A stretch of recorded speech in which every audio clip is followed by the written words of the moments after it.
Olá, aqui é a Priscila Hort para o Canal 4. Estamos hoje aqui na cidade de Canoinhas. Viemos entrevistar o Dr. Alexandre Zatera, médico psiquiatra, e vamos conversar sobre temas muito interessantes. Acompanhem a nossa entrevista.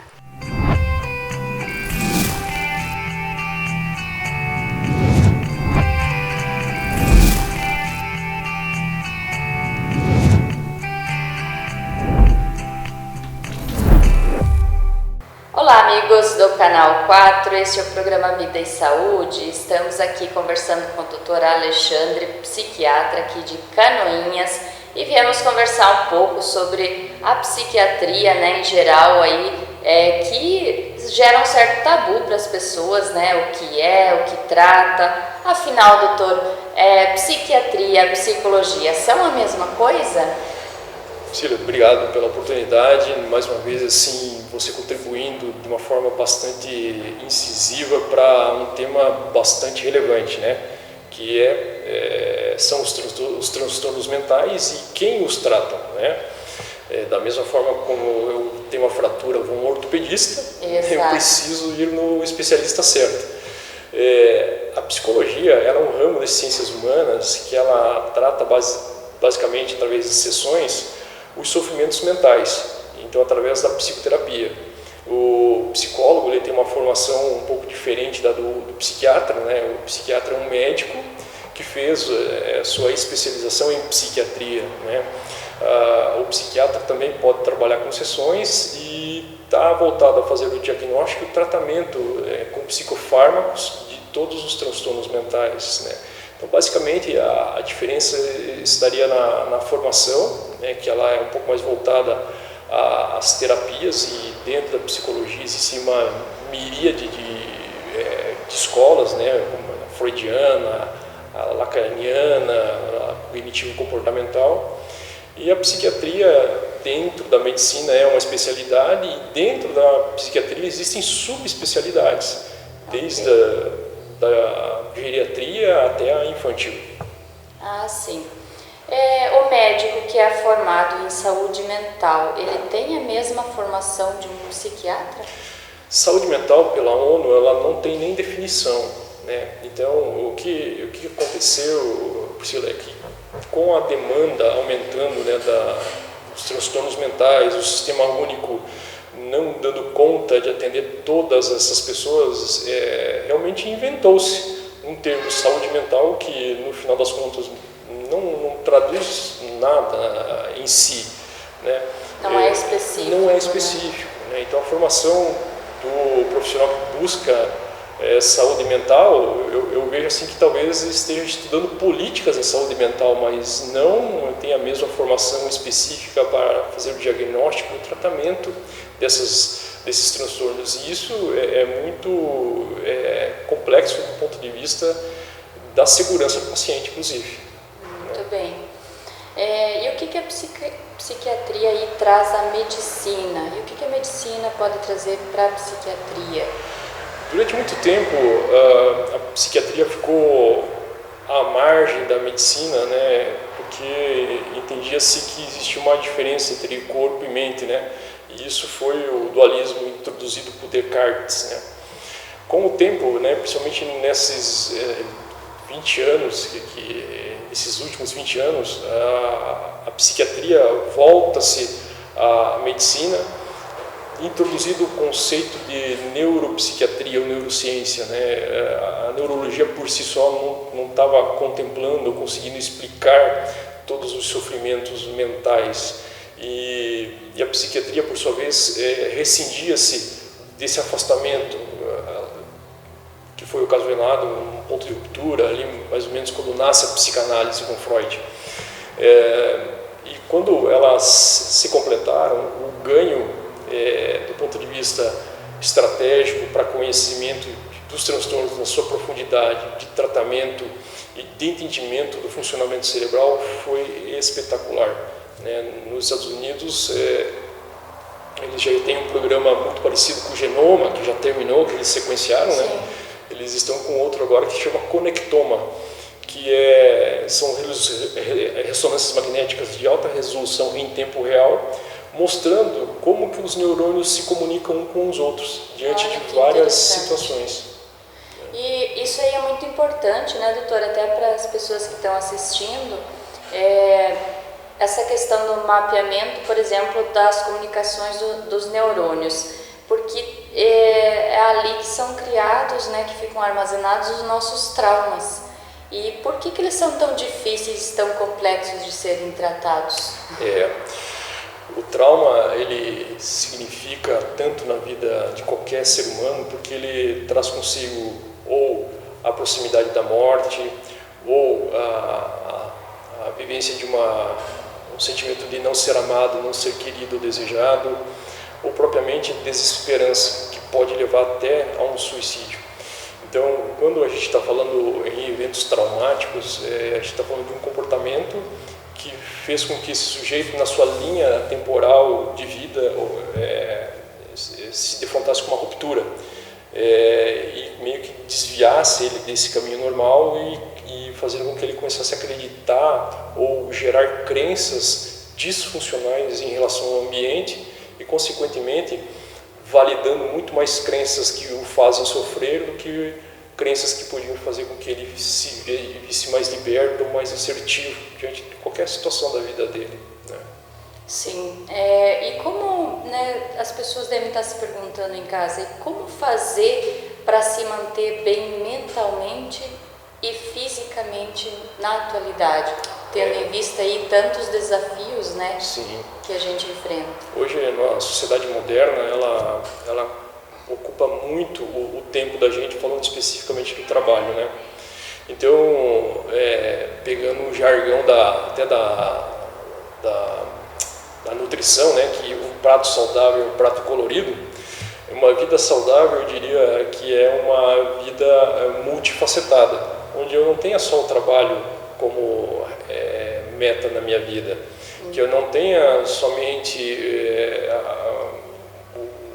o ser e o parecer social, mas que exista um conjunto de coisas, né, que eu consiga viver minha espiritualidade, a minha sexualidade, meu ambiente social, conjugal, familiar. Então, quanto mais diversificada e profunda for minha vida em cada um desses setores, a chance de eu adoecer mentalmente é muito menor.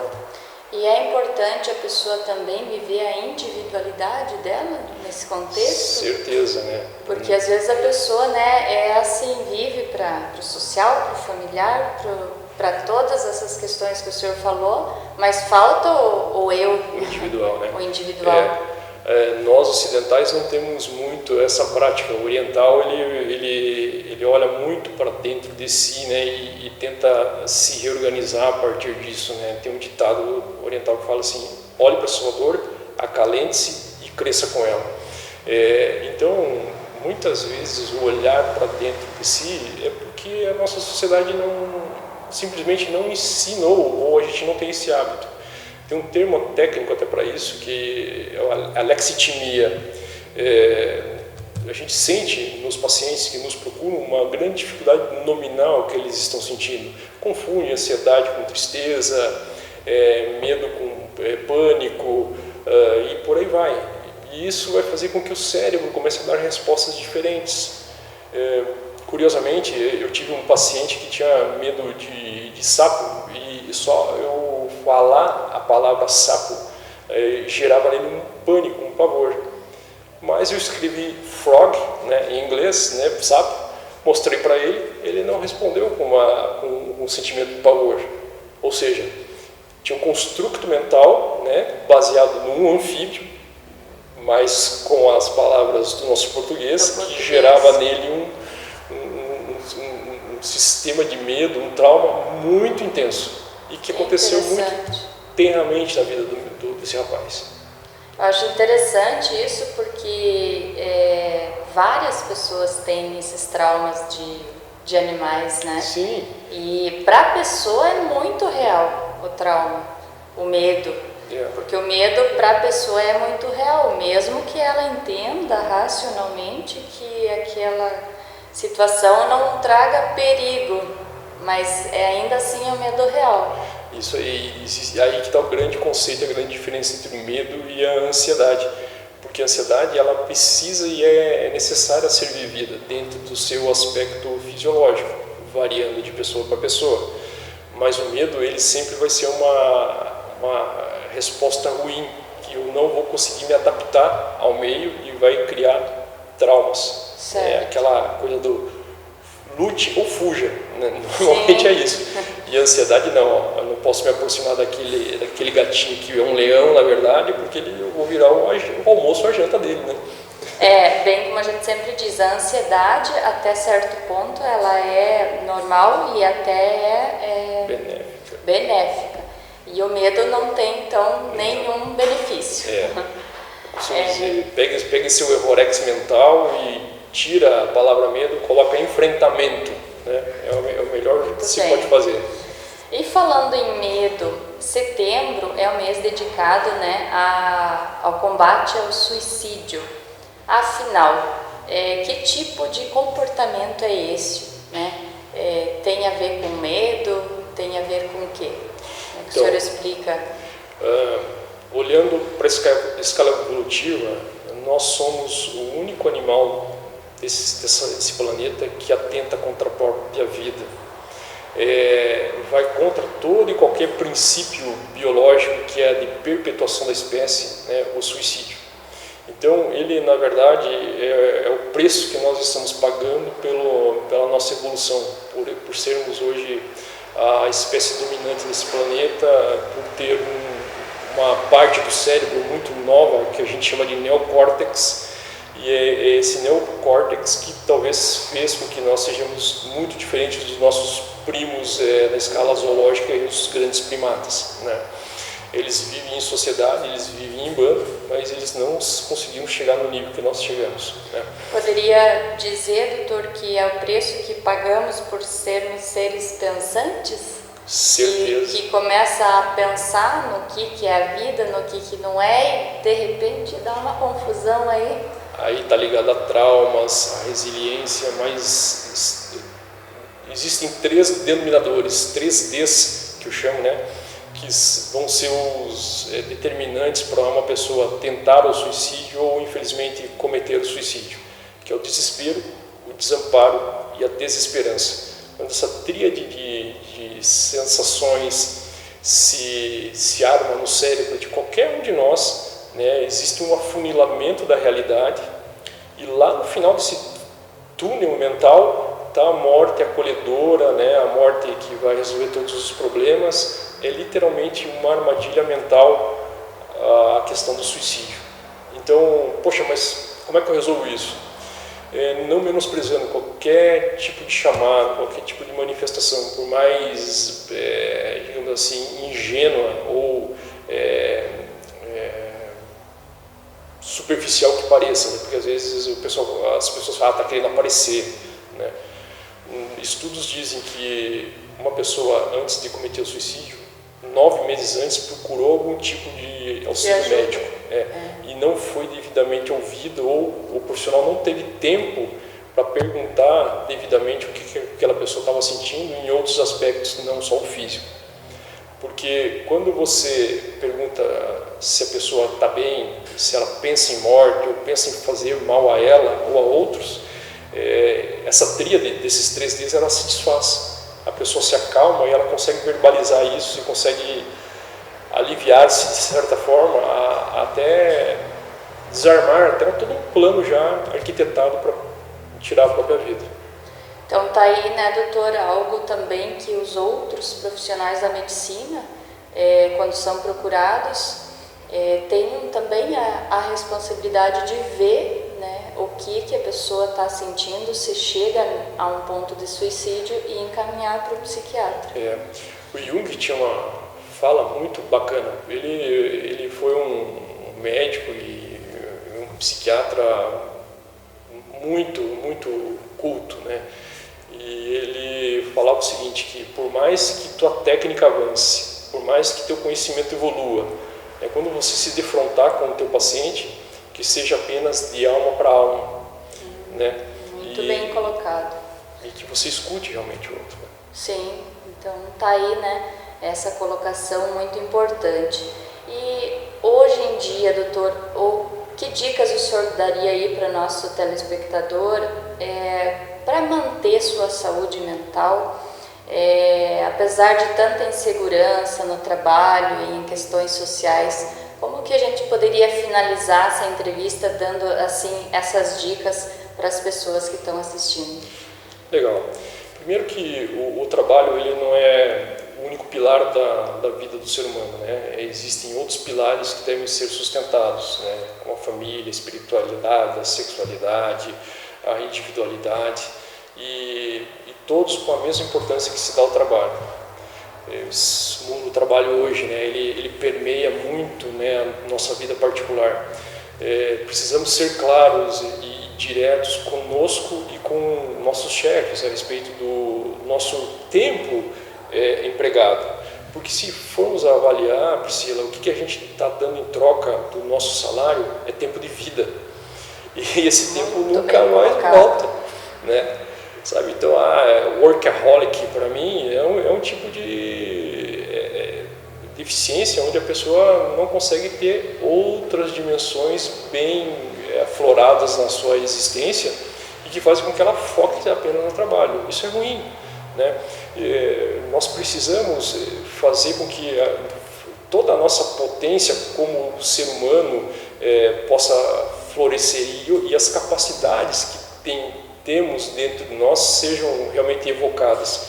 E isso só vai acontecer se eu olhar para dentro de mim e começar a me amar e me respeitar. Então tudo começa de dentro de mim, com amor próprio. Até é interessante o senhor tocar nisso, porque eu vi esses dias uma frase que dizia assim, que o preço de qualquer coisa é a quantidade de vida que você troca por isso, que foi o que o senhor falou agora, né? Que na verdade a gente troca tempo de vida, né? Claro que é importante, todos precisamos trabalhar de sustento, mas pensar bem o que você está trocando. Exatamente. Se você contratou das 7 às 11, é das 7 às 11 que você vai estar vendendo a sua vida. Depois você tem que fazer outra coisa, de preferências boas, que façam com que você evolua, que você cresça, né, física e mentalmente, né, enfim, que você realmente consiga desenvolver-se como uma pessoa na sua plenitude. Muito bem.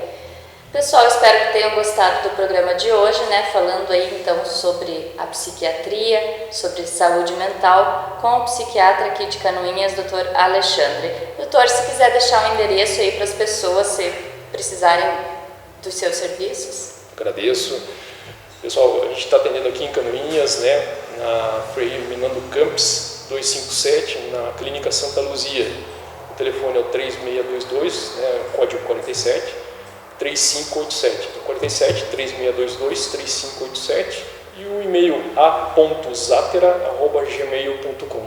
Muito obrigado pela oportunidade. Nós que agradecemos, obrigada a todos e até a próxima.